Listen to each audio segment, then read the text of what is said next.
Next and the last topic but not the least, एक term में से 40 number का भी क्वेश्चन आया टर्म स्ट्रक्चर से। अगेन टर्म स्ट्रक्चर को अगर हम लोग देखें तो term structure again can be broadly divided into two parts, spot and forward rate, some theory and Redington theory of immunisation. ठीक है ना?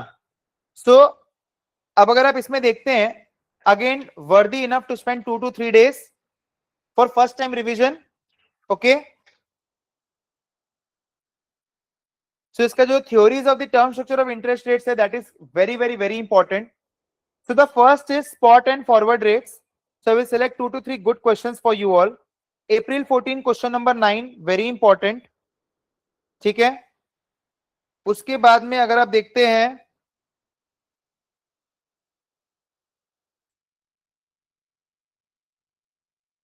September 15 question number 6 very important.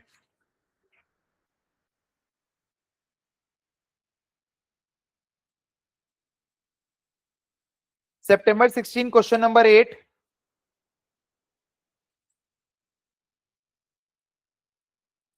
April 22 question number 9।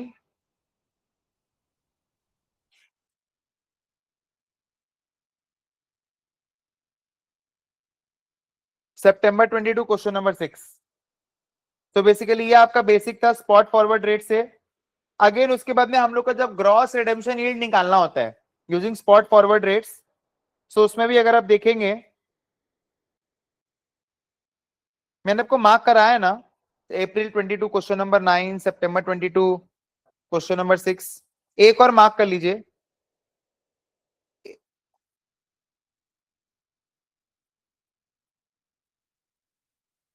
April 23 question number 7। ठीक है, उसके बाद में आपका आता है par yield. Par yield is your September 21 question number 6। उसके बाद में आपका है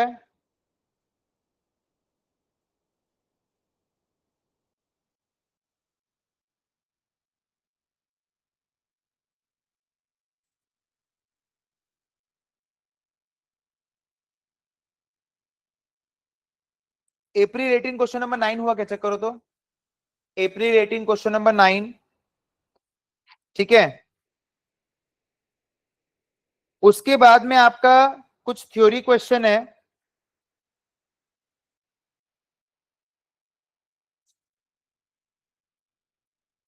that is your September 17 question number 7।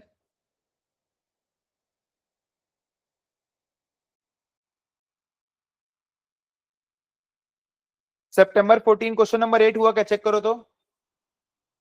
September 14 question number 8। Again next is immunisation. उसमें मैं आपको इंपॉर्टेंट क्वेश्चंस बता देता हूं। जैसे आप एक April 14 क्वेश्चन नंबर 6 मार्क कर लो। September 14 क्वेश्चन नंबर 6 अपना हुआ क्या? हाँ, कर लो September 14 क्वेश्चन नंबर 6 कर लो। ठीक है, April 16 question number 2।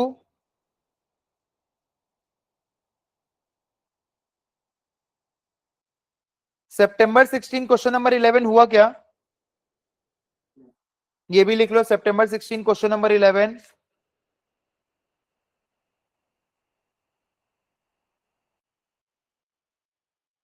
April 24 question number 2 हुआ क्या? April 24 question number 2। April 24 question number 2। September 23 question number 7 हुआ? हाँ, September 23। September 23 क्वेश्चन नंबर 7, ये भी बहुत इंपॉर्टेंट है। April 23 क्वेश्चन नंबर 7 तो हो गया ना? ठीक है, उसके बाद में अगर आप देखेंगे